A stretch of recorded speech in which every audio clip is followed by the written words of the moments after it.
ఒక్క దత్తాత్రేయుల వారి విషయంలో మాత్రం ఒక పరమాద్భుతమైనటువంటి విషయం.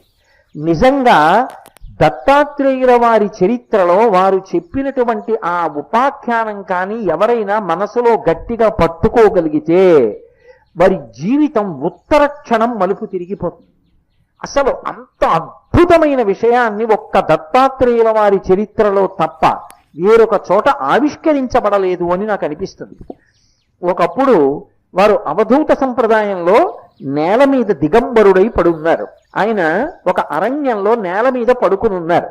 అంటే దత్తాత్రేయుల వారిగా ఏదో 3 ముఖాలతోటి 6 చేతులతోటి అలాగని కాదు. ఎందుకంటే అది తత్తతః రూపం ఉన్నప్పుడు మాలాం, కుండీం, అలాగే ఆ ధమరుంచ, శూలం, శంఖం, సుదర్శనం, దధానం భక్తవరదం దత్తాత్రేయం నమామ్యహం అంటారు. ఈ శ్లోకాన్ని ఎక్కువ మళ్ళా